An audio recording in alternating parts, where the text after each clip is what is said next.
Hello guys, today we're going to be looking at the MikroTik CRS354-48P-4S+2Q+RM. That's a long name. This is going to be my POE switch for my network.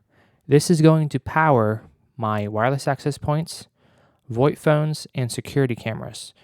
This is a 48-port POE Plus switch. Has 4 10 gigabit SFP Plus cages and 2 QSFP Plus 40 gigabit cages. So let's go ahead and unbox it. I have to say this is the biggest MikroTik box I have seen to date, and I have unboxed plenty of MikroTik switches. Here is one of their 4-port SFP Plus switches in comparison. This thing's a big boy here.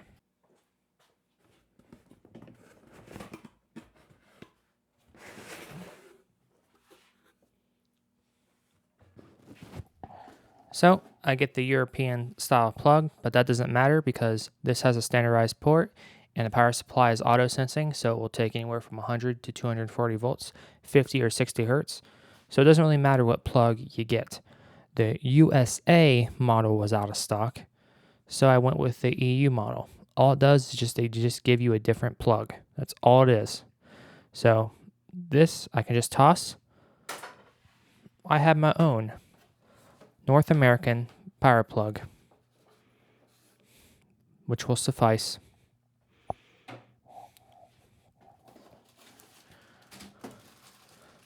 We get all the rack mirrors, or not mirrors, the rack ears to mount it in the rack, which we will be doing in this video.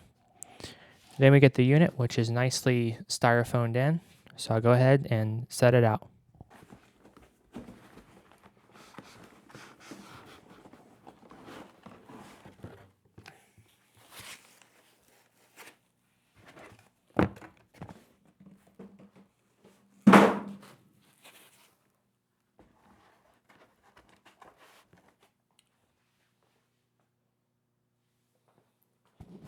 As you can see, they really do styrofoam this unit.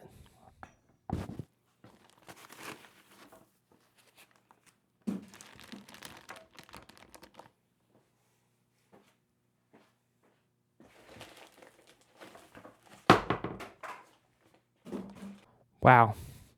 I must say, she does have some heft to her. And she does have some decent amount of depth. So I'm going to adjust the camera angle, and we're going to go over and talk about this switch. We're also going to pop the hood on this bad boy here in a little bit. Okay, so here's the front of the rack. I'm not sure how well you guys can see this on camera because it's a big boy.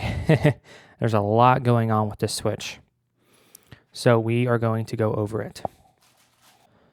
So on the front, this has 48 1 gigabit POE Plus Ethernet ports. So this will do either passive POE, low voltage POE, 802.3 AF, which is your type 1, your standard POE, and it will do 802.3 AT, which is your type 2 POE Plus.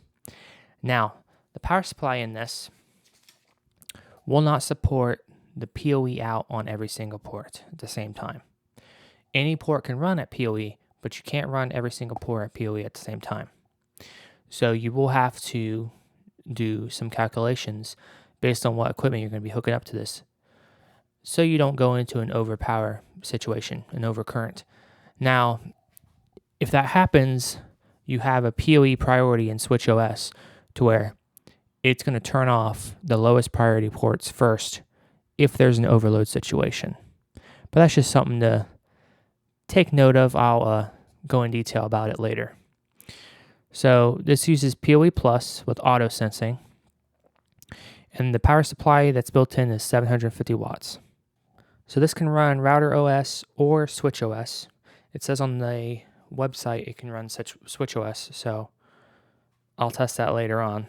Probably not in this video, but in their brochure it just says Router OS, but on their site it says it can support Switch OS. Now, like I said, this has an auto sensing power supply, so no DC adapters or anything like that. You can throw it 100 to 240 volts, 50 or 60 hertz. so you ain't got to worry about that. So this will do 802.3 AT, which is your standard POE, which that's basically the standard POE that was invented back in 2003, okay? And it also supports POE Plus, which is 802.3 AF. So a lot of newer devices nowadays, like the new Ubiquiti U6-LR, is going to be POE Plus. So this will be able to power it. So this right here can pretty much power most stuff that you're going to have on your network, except devices that require POE++, the new BT variant. You're only really going to see that required for big, heavy, like pan and tilt dome cameras, like the really, really big ass, security cameras. But anything else, this will be able to power just fine. So your regular security cameras, your access points, your VoIP phones, etc. And it says PoE out max power per port. Low voltage at 26 volts is 26 watts. High voltage 53 volts is 30 watts. And it says your total max total out at low voltage 26 volts you have 27 amps. And a high voltage 53 volts you have 13.2 amps. So let me just give you a little primer on PoE. You have the regular PoE, Power over Ethernet. What Power over Ethernet is it will allow you to power a device via the Ethernet cable rather than having to worry about running electric to said device as well. So say you have your wireless access points. Usually you have those mounted in a ceiling or on a wall, something like that. Well, without PoE, you'd also have to run power to that unit, which can be kind of tedious and hard to do. With PoE, the only thing you have to run is just the Ethernet cable. So you get both your data connection and you get power. Same thing with security cameras. Security cameras with PoE, you don't have to worry about making a power run as well to power said cameras, which can be pretty tedious. So PoE was invented originally by Cisco. Cisco called it like Cisco Inline Power before it was standardized. And it originally was for VoIP phones, but it expanded for access points, security cameras, and anything else. So your standard PoE, which is 802.3 AF, or also called Type 1, will give you about 15 watts. And the voltage can run anywhere from 37 to 57 volts. Okay? And it uses 2 pairs of the Cat 3 or Cat 5 cable. PoE Plus was an upgrade in 2009. It's 802.3 AT and it's Type 2. It'll give you about 30 watts. And that can run anywhere from 42.5 to 57 volts. That still uses 2 pair, but recommends you use at least Cat 5. Now PoE++ is 802.3 BT, that's Type 3, that'll give you 60 watts. And that will usually use like 4 pair wiring. And this switch does not support PoE++. PoE++ is still a more modern thing. I believe this came out in like PoE++, I believe it was around like 2017, 2018. So you're not going to see it, and if you do, it's going to be very, very expensive. And the only devices that would use that are going to be the big ass fucking dome, zoom and pan around, tilt cameras. Okay, your regular security cameras aren't going to use that.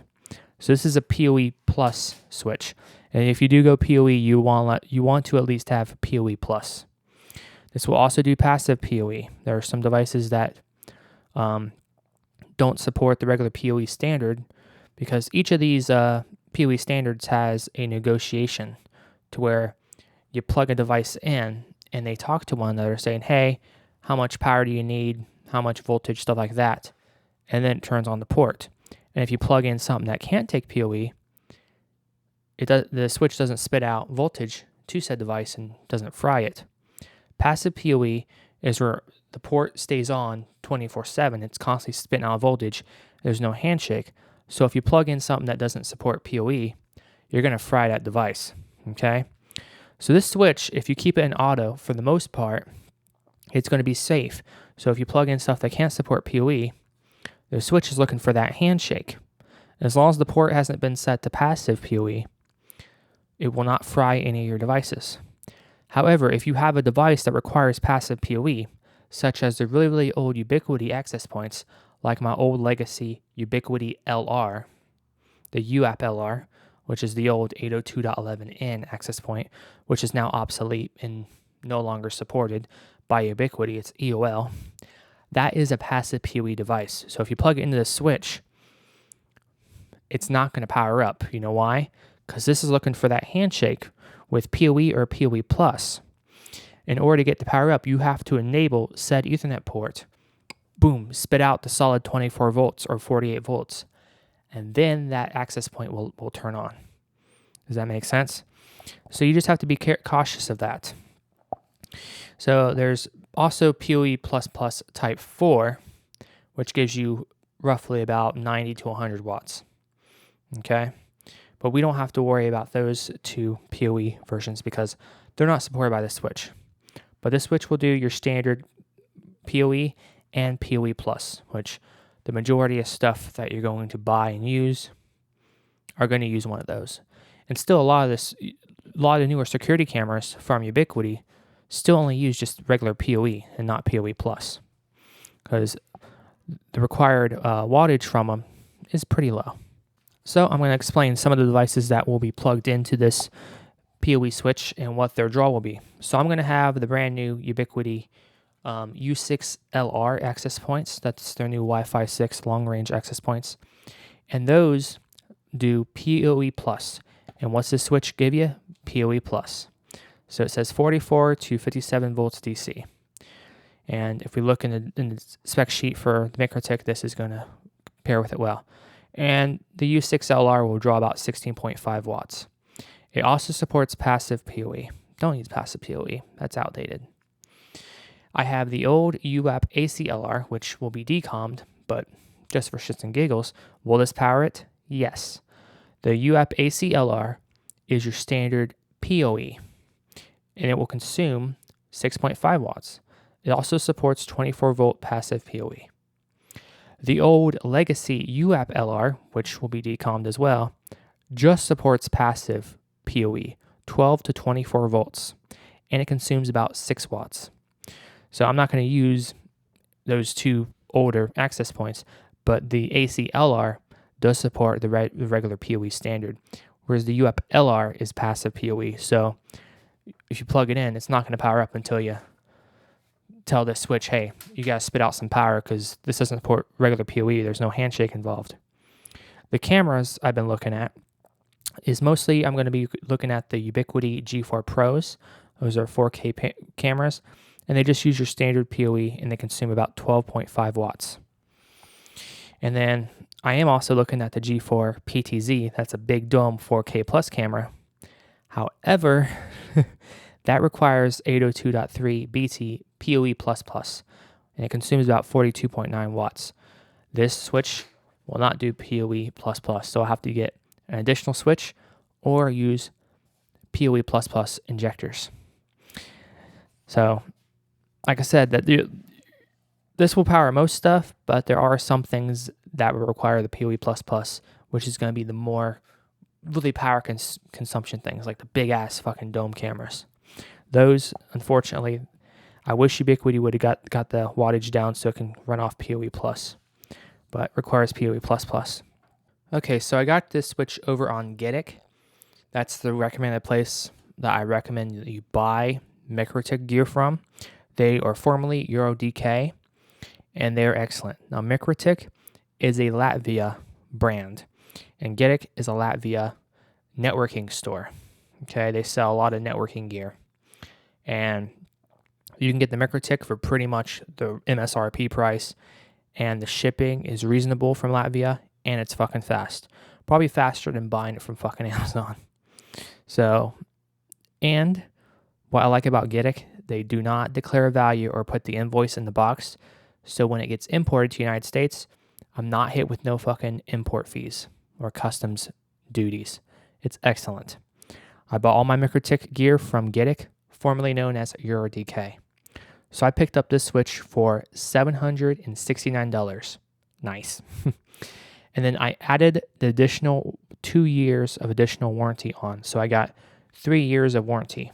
So 36 months, and that added about $107 to the price. Now let me explain why I recommend you max out the warranty on this. Extend the warranty as far as you can. Why? This is a POE switch. It powers a bunch of devices. It is more likely to fail than any other networking gear. I'm not saying this is going to fail, but if something was going to fail, it would be something like a POE switch. So just for peace of mind, and just so you know, you're covering your ass, just in case it does fail, you have that warranty to get it replaced and swapped out. So especially if you're a business using this, extend that warranty as far as it can go for the POE switch. I recommend it. You know, my other my basic management switch, stuff like that, not likely to fail, and it's cheap. This right here was almost $1,000, which is not a whole lot for a 48-port POE switch. I mean, you're talking if you would have went Cisco or Brocade or Juniper or something like that, it would have cost you a lot of money. You're talking probably $10,000. So I saved a lot of money. But however, if something was to fail, remember this has to spit power down each Ethernet port, you know, that you're going to be hooking up stuff with.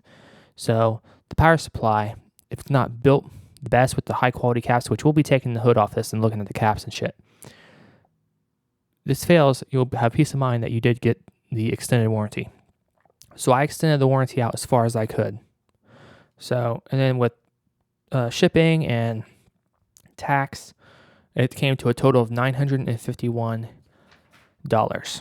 Okay, so just under $1,000. So that's the price tag of it. So enough discussing. Let's go ahead and look at the front of this unit. So MikroTik's model name convention is they'll tell you the series. So this is a CRS. So CRS means Cloud Router Series, meaning this will run Router OS. So this is more of their managed, but this is more of their advanced managed switches. Okay, so if it's a regular CSS, you know, Cloud Smart Switch, it will likely just run Switch OS, or it might run Router OS, but it's not as advanced. So this is the CRS 354 series, 48P, that means 48 PoE ports, 4S, that means 4 SFP plus cages, and 2Q means 2 QSFP plus cages. And I'm sure you probably can't really see that very well, but I'll give you guys a close-up here in a second. So on the front, you have 48 1 gigabit Ethernet ports. Now, I wish they'd be at least 2.5 gig. I don't think MikroTik's got on board with that yet, but a lot of hardware nowadays will be giving you 2.5 gig NICs. So it would have been nice to see. So MikroTik, get on board with start utilizing 2.5 gig. Over here, you got your 4 SFP plus cages, which will give you 10 gig. So you got 4 10 gig ports, and then you have 2 40 gig ports. And I will uplink this to my fiber switch at 40 gig, so it will act as a trunk connector there at 40 gig using a QSFP plus DAC cable. We have an RJ45 console, and we have a dedicated management port to access the web GUI. That will be plugging into my management network. You have a power LED, you have a fault LED, and then you have a recessed reset. I'm glad the reset is recessed. Good. So I'm going to go ahead and get you guys a close-up, and we'll look at this closer. Okay, so can you guys see the model name a little bit better now? So like I said, I explained their model name. So you have these like LEDs above each of these Ethernet ports, and they'll light up whatever color they are outputting, I believe. So green is, looks like it says 26 volts, and then red is 53 volts, okay? So these will light up if they're spitting out. And each Ethernet port has the proper LED indicators on them. So these are all your Ethernet ports.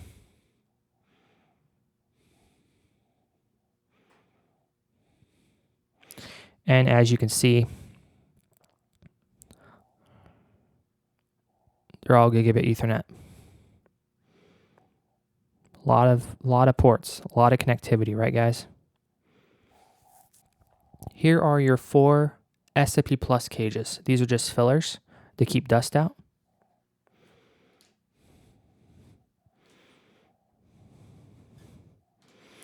So these will take SFP modules. And the good thing about MikroTik is they'll pretty much take anything you throw at them. I recommend using fs.com modules, but MikroTik is pretty accepting. So I just have some Cisco 10 gig senior modules. So if I plug those in,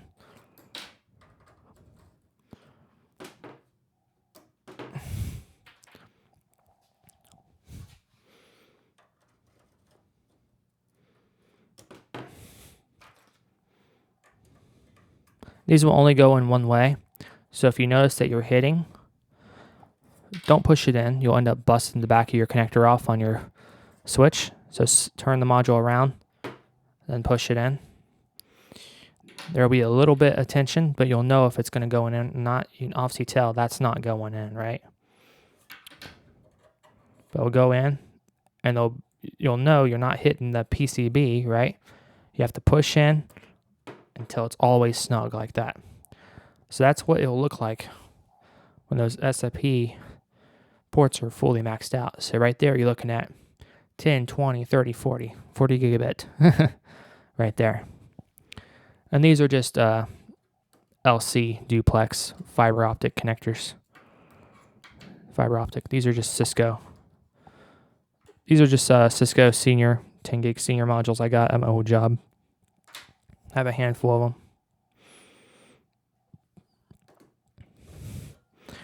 But yeah, offers you 4 10 gigabit cages.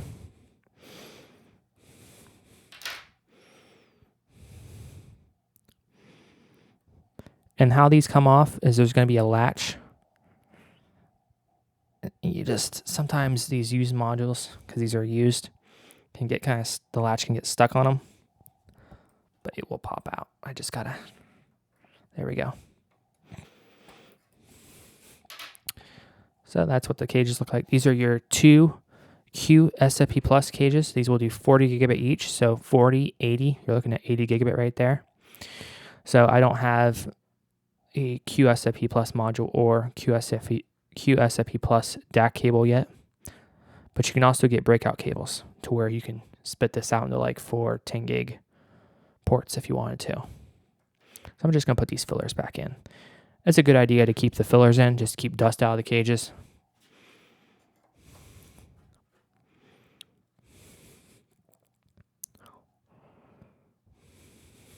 You have an RJ45 console.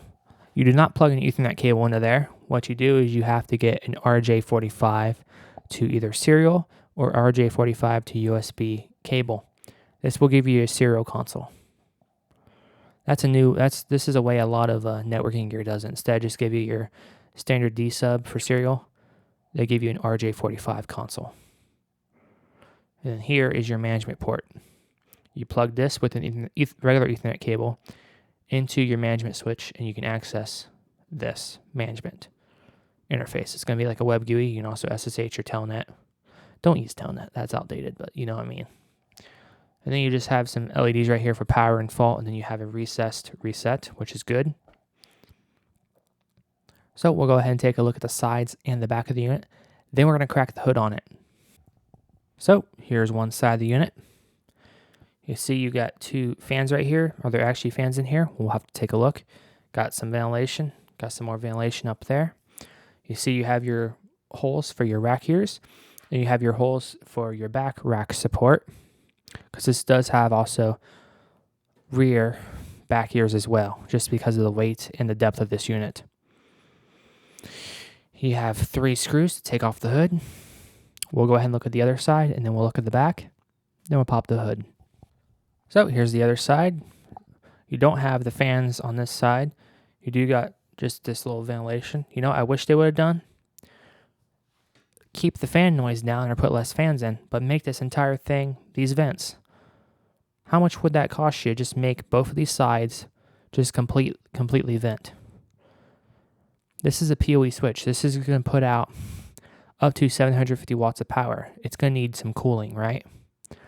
It's also doing 4 10 gig cages and 2 40 gig cages. Put more ventilation on it. Let's go ahead and take a look at the back. So here's the back of the unit. You got just a little bit of ventilation over here in the back. Wish they would make this entire back ventilation.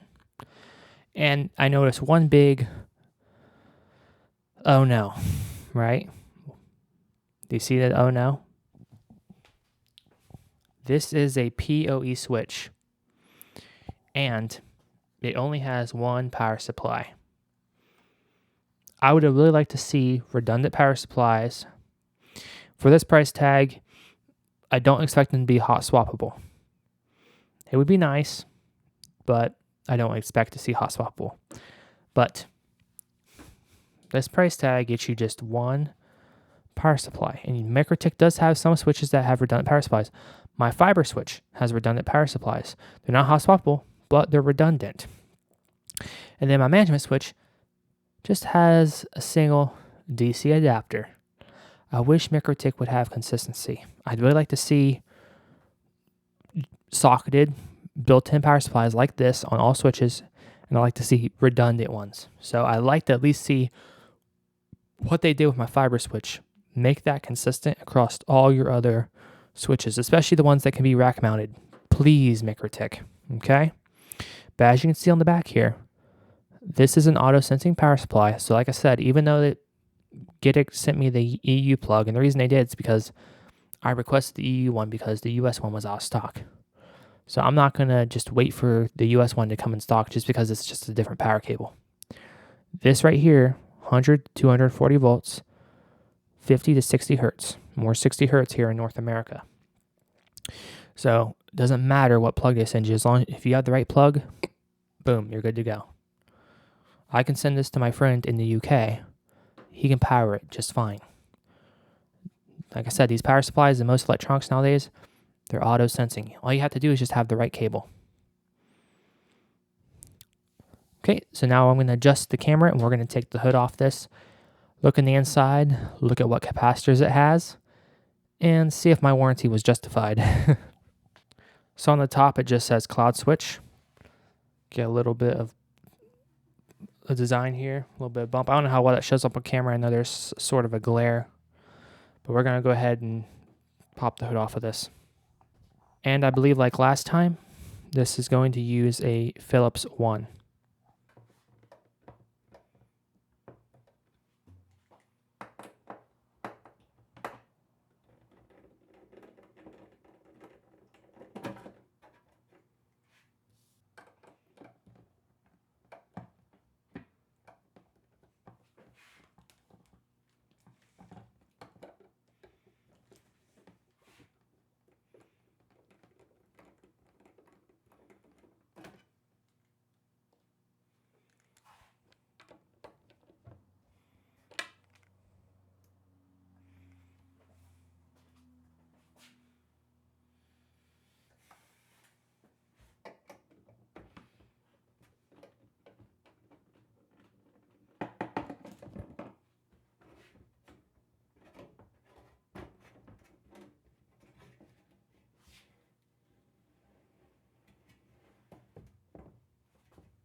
Okay, guys, so we got the top off. These are very tiny screws. You don't want to lose them, but it was not very hard to take off.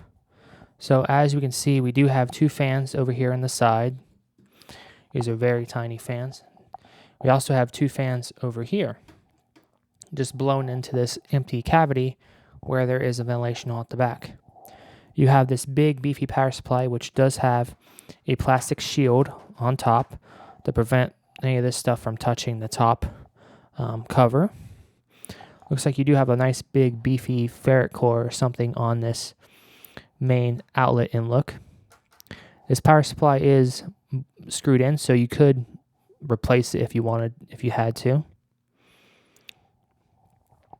We can see we got our SFP plus cage and our QSFP plus cage. Got a lot of capacitors in this power supply over here. Your two fans over here, fan 3, fan 4, they are they do have connectors, so if you have to replace them, you can do that. And they're using 3 wires, but the fans are 4 headers. And they're little, I'll get the model here in a sec for you. You got some small caps in here. You got some other caps right there.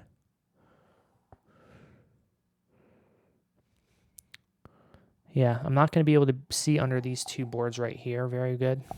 I will try to get out of the glare of the... Let me try to get behind here. So yeah, I'm not going to be able to see under here very good. It does look like it's has connectors going down, but I can't really get back in there and see very well. You got some beefy shit going on under there.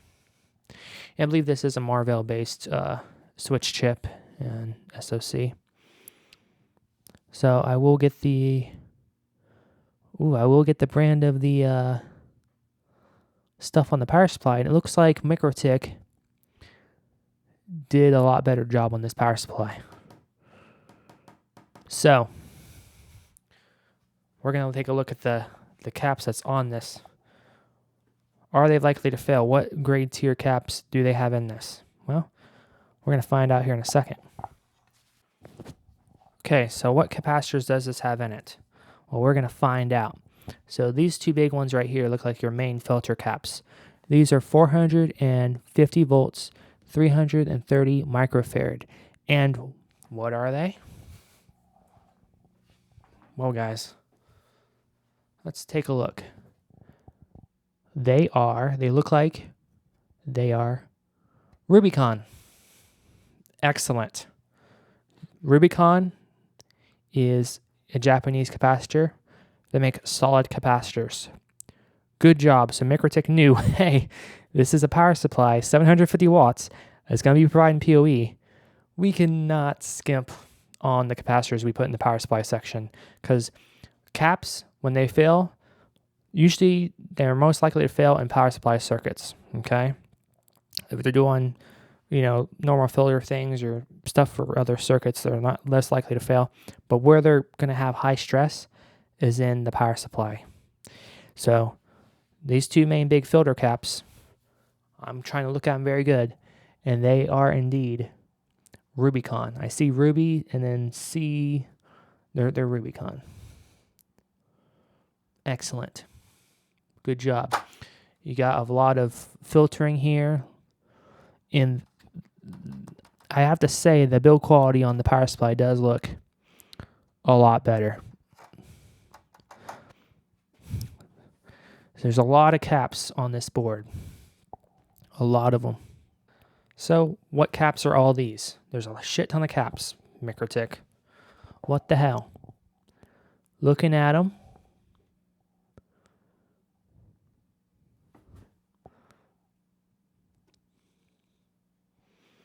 it's hard to tell, because, and I do see they do have chokes on all the power coming out of the power supply.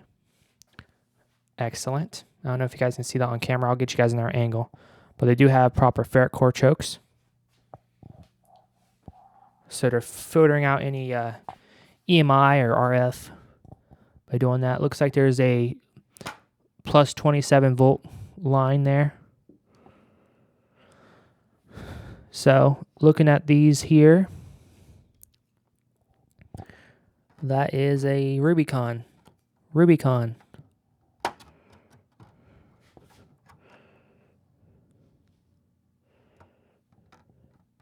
Rubicon. Excellent. Oh, more Rubicon caps over here. Can't really see under this big heatsink, but they got a nice beefy heatsink here. Probably has like your main MOSFETs. Looks like they got a big ass MOV right here in here. And of course you gotta be careful poking around a power supply. I mean, these capacitors are effectively like batteries. I mean, especially these big 2 filter caps, they can hold a nice jolt, right? But looks like you have a nice big MOV. That's good. That'll give you some surge suppression. But yeah, I'll get you guys some more angles here. But as far as this power supply, they went with all Rubicon caps from the looks of it, which is excellent. That's a first tier Japanese-based cap. Good job. They did not cheap out there. They have a nice big MOV. They got ferrite cores going over all the wires coming in and out of the power supply. You know, they got some chokes. Good job. MikroTik's like, hey, we're making a POE switch. This is going to be delivering power. We can't skimp. We can't be cheap on this. You got to figure out the price of this, right? Like I said, what was it, $769? The one thing, though, is you can't get POE Plus out of all the ports, okay? It doesn't have enough horsepower for that. But, yeah, as far as power supply, it looks like they did not skimp on it. Now, what are these fans over here? They are HIE fly. They're high fly or he fly model. They're ball bearing. CC4028B12M, I believe. And these are intake fans. Those are intaking. And these are... That's an intake fan too. Yeah, the way they have these configured, they have these both configured to suck in air from this side and that side. So the fan configuration is to suck in air and then move it over, which makes sense. You want to blow air across this power supply. So I get why they're doing that there. So they're blowing air across this power supply to keep these caps cool. I'll back out on the camera, guys, so you guys can see what's going on here. I apologize. So these fans right here, they're blowing air this way. Okay, they're intaking air from the side vents.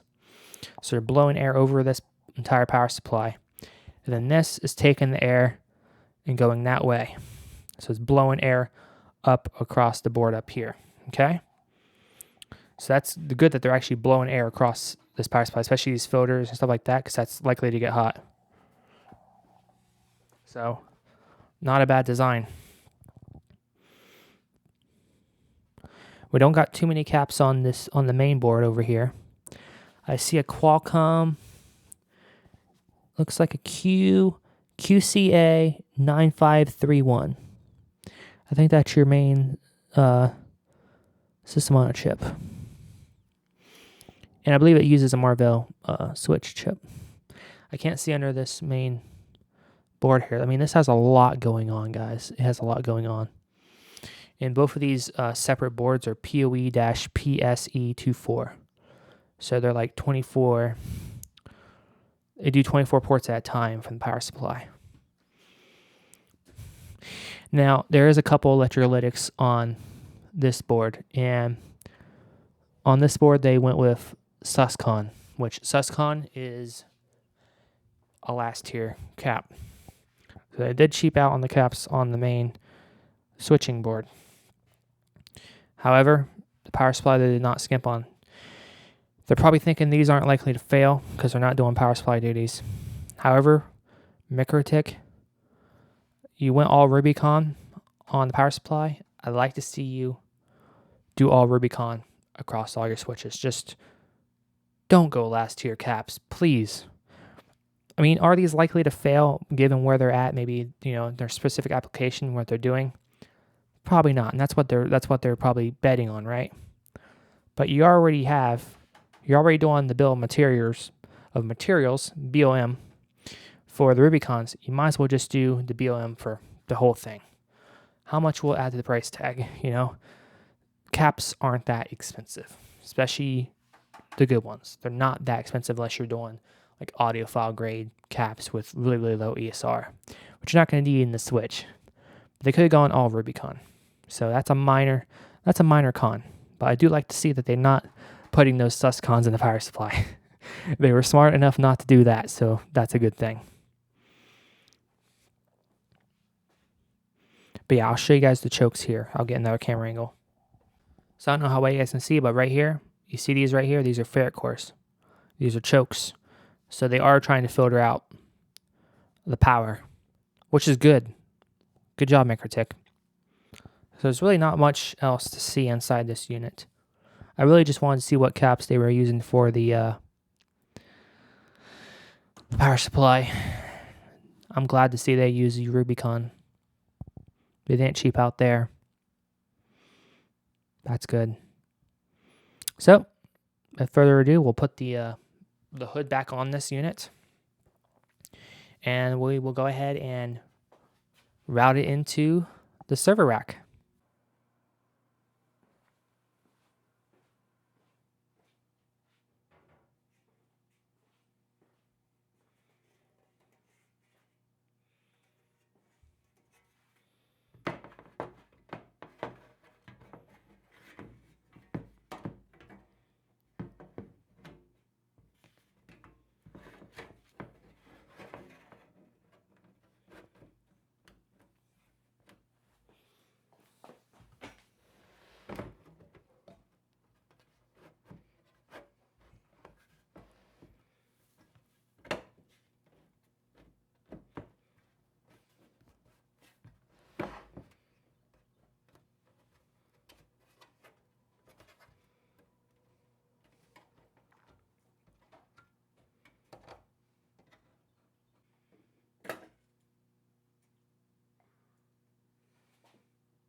Okay, so the hood is screwed back on. I'm going to go ahead and we're going to install the rack ears and the rear rack support ears.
There we go, guys.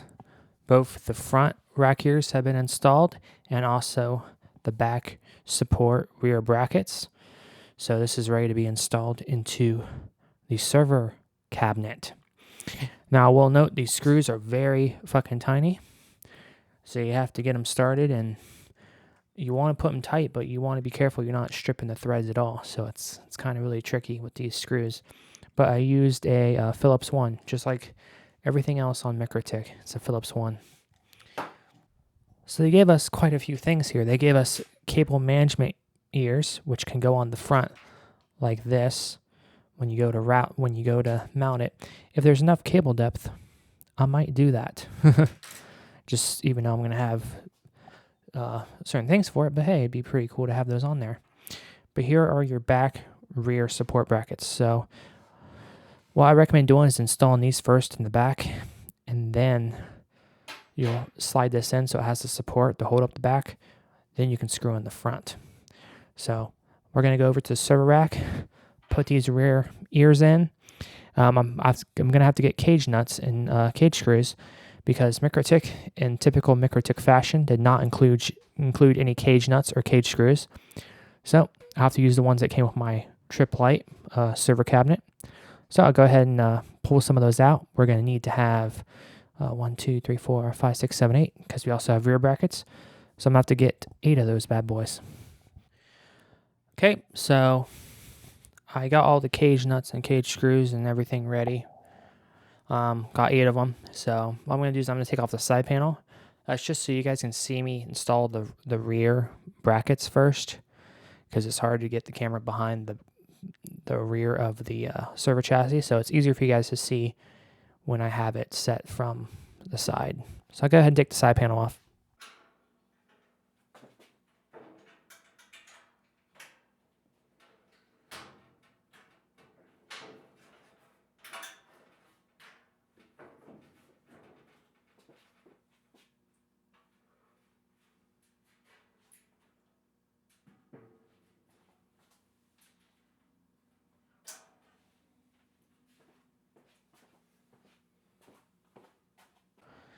Okay, so when we go to install stuff into a server rack, you want to have everything mapped out where it's going to go. Because usually you're going to have all your heavier stuff on the bottom, lighter stuff on the top. So generally all your lighter stuff is going to go towards the top, all your networking gear. So the POE switch is allocated for rack unit 18. So 1U, so it's only going to take up 1U of space. So POE is in 18. So I'm going to go ahead and put these rear brackets in slot 18. What I'll need to do first is install the cage nuts in 18.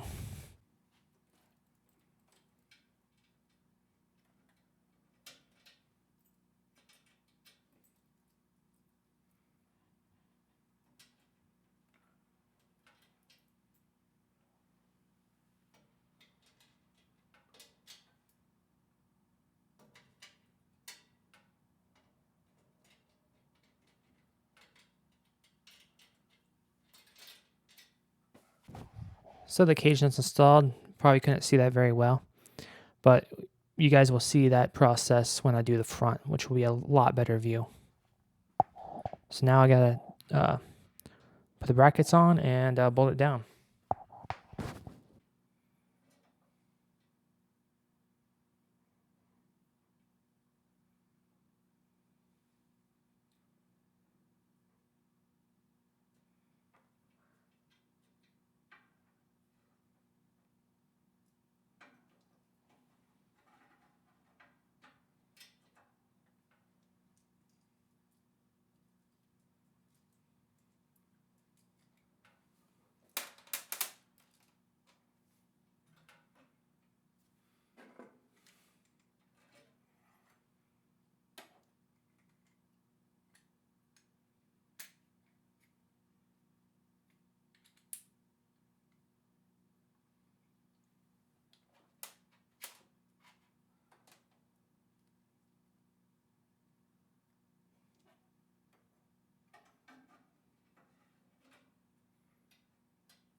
Okay, so the rear rack mount support ears have been installed. We're going to go ahead and proceed to the front. Okay guys, time to rack it in. Remember, we're going in slot 18. The rear support brackets are installed. So first thing we gotta do is install the cage nuts.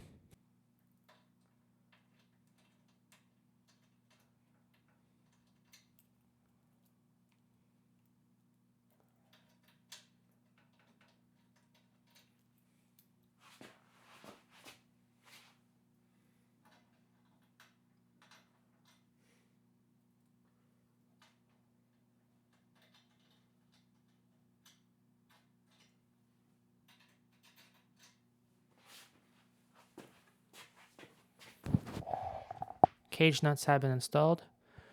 Now the fun part. Getting this in here and getting it lined up with the rear brackets and then getting it bolted down.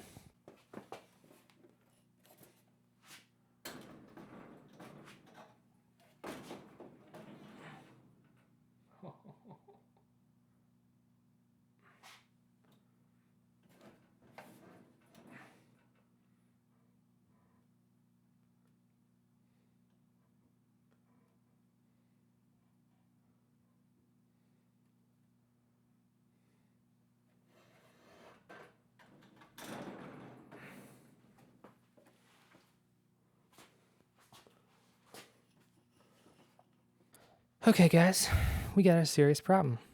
The rack ears are not long enough. Definitely not long enough. By probably about a foot, foot and a half. So, I'm going to have to source longer rack ears. Guess this switch isn't used to being rack mounted into a 29-inch deep server rack where you have servers. These switches are usually geared towards networking closets, so networking racks. And yeah, I could put it in there using its own weight, but the problem is they have the rear support on there for a reason. It's supposed to be rear supported, so we'll have to do this at a later date until I can get longer back rack ears. Okay guys, so I finally got the rails that I'm going to need to mount this switch. So unfortunately, due to my mounting depth on my server rack is 29 inches, which is pretty deep because you're going to need that mounting depth because I'm also mounting servers such as HP Pro Alliance and Dell PowerEdges into the rack as well. I guess MikroTik didn't think that out when they were designing this switch, and they just figured it would just go into networking closets only. Well, MikroTik, you need to offer longer brackets. I did reach out to MikroTik support. I put in a ticket, and they said they do not offer longer rear support brackets. So, NavePoint came and saved the day. They offer these 1U adjustable depth rails. They're shelf rails, and they just give you a little ledge on both sides that will allow you to set, really deep or heavy networking gear that doesn't have the proper back support. So this right here is going to be plenty adequate for this switch. I was able to pick these up for about $41 over on eBay. They're directly from NavePoint. NavePoint makes a lot of rail equipment, shelving equipment for racks, stuff like that. So they're a good brand. The specific model number for this is NavePoint part number 003000269. If you're curious what specific model I went with. Okay, so let's go ahead and take a look at these rails that I got.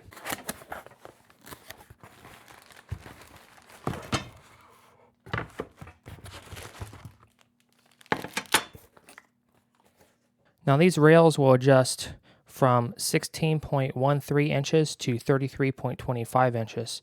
So they are adjustable rails. They can support a variety of mounting depths. So this will work perfectly in our situation. Now I could have just mounted this switch in there from just the front only. However, it has a lot of weight, and especially has that power supply in the back weighing it down, you're going to have some sag, and that's not good to put on your rails either when you have all that weight. MikroTik put the rear support brackets on there for a reason. it was designed to have back support as well. So this will give us that proper back support. We won't have to worry about any sag at all, and it will be done professionally. If you were putting this in a commercial business, you better do it right. And we do it right here. We run a commercial business here. This is an IT business. We're going to do this right.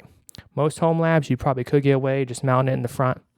We're not going to do it that way. So I got the proper support here, so we won't have any sag at all, and I can rest assured that this unit isn't going anywhere.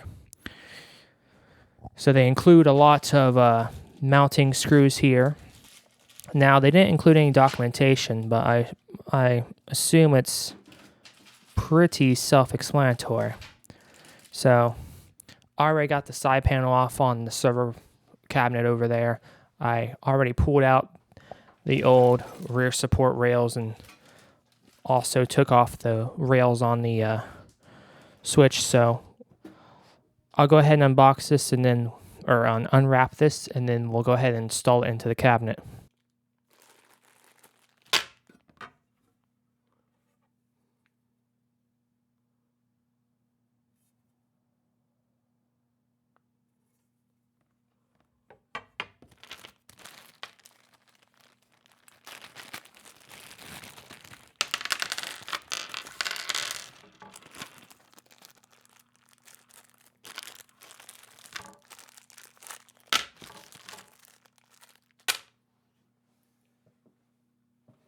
So looking at this, they don't include any documentation.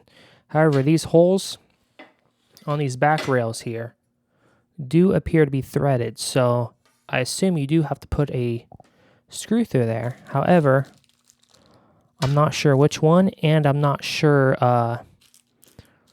if you need to have a nut or not. So there's smaller screws. There's bigger screws. No cage nuts included, which is weird. So I'm not sure how NavePoint wants these installed. It does look like you do have to screw it in somehow. So, not sure. I am baffled. You think there'd be a nut you put on the other side? Because obviously when you go to install it here, the switch is only like 15 inches deep, so it's only going to come to like right here, because these are like 18 inches in length, these little shelves here. So I'm not sure how they are wanting that to go. It's very interesting. So I'm just going to tinker with it, and we'll see. No washers either. So not really thoroughly impressed here, NavePoint. I've heard nothing but good reviews about you guys when it comes to your rails and stuff. However, I'm not quite sure what screws you use on this. And I assume you use the small ones. So, I'm going to keep filling with it because they didn't include any documentation. Now, I might have to go to their site. Maybe they'll have the documentation on their site. Okay, guys, so with a little bit of Googling the part number, NavePoint does have the manual in a PDF on their website. Why they didn't include it with the product beats me. Come on, NavePoint, you could have done that. So, based on their mounting description here, installation hardware, you have M5 screws times 8, and it says you have 12 to 24 screws times 8, and then 10 to 32 screws times 8. I think those are for M5 and M6 cage nuts. So they say you use the M5 screws in the rail here, and you do the head going out that way. That's how they have it documented. So it does appear to be these really tiny screws here. And you should have, I believe, 8 of them. So that's how we do that. Okay, so that makes sense. So now we're going to go over the server cabinet. The first thing I want to do is I want to install the back rail, and then we'll install the front rail.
Okay guys, so the back support rails have been installed. What do you think? Think those are going to reach? I think they are. So now I'm going to go ahead and get the front rails, and then get the tiny screws that go with it, and we'll go ahead and put those on.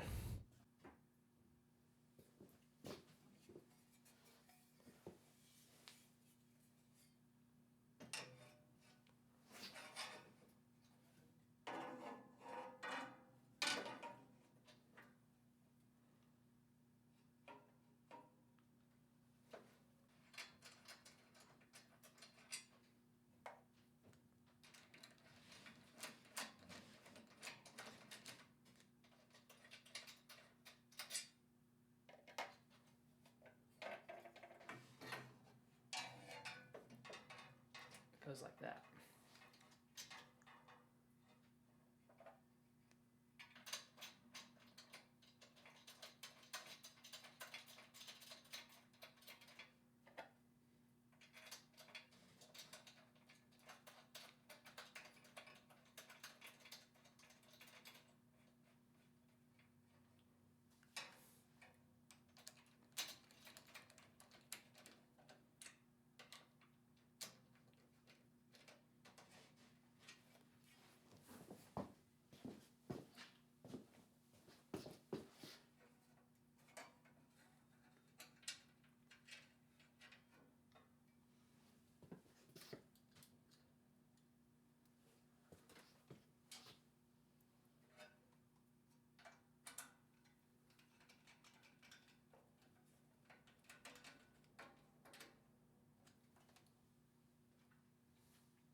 There we go, so one rail has been installed.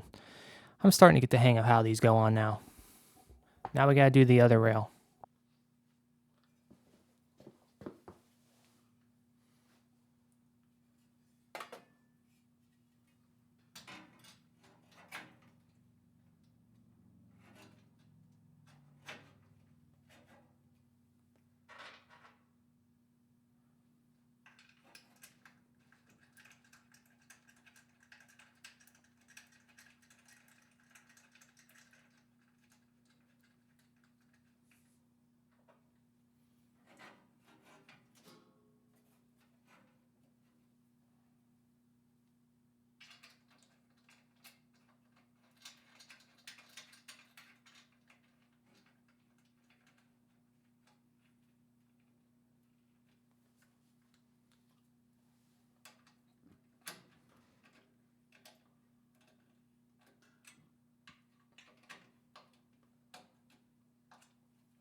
Okay guys, so the rails have been installed. Let's go ahead and put the switch into it, and I'll show you guys what it looks like from the front so you guys can see how those rails went in there. They were a little tricky, but I figured out the right way they go in, so hopefully she'll fit. Okay guys, this is what the front looks like. As you can see, you just have these little shelves here, which will allow you to slide the switch right on in and give it plenty of support. And these go long enough to support the depth of the switch. So these make great racks for, these make great little rails for the bigger and heavier switches, especially the switches that have a lot of depth.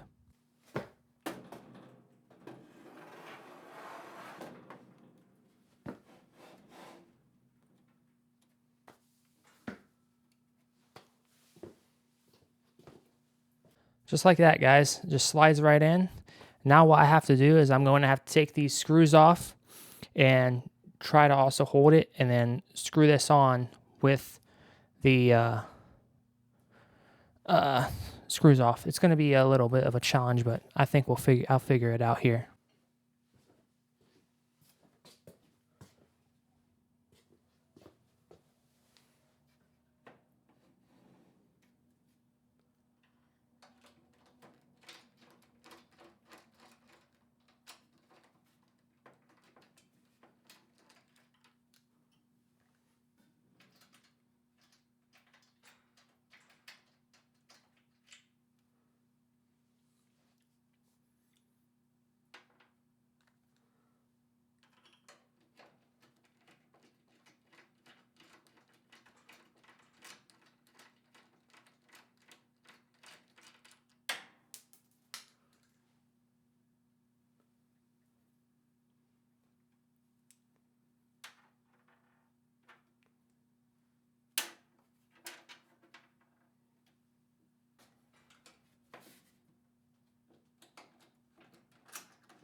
Okay guys, so that's what it looks like fully installed with the nave point little rack shelves. So a little tricky, you have to hold it up and, you know, make sure it's nice and level, but we got her all good.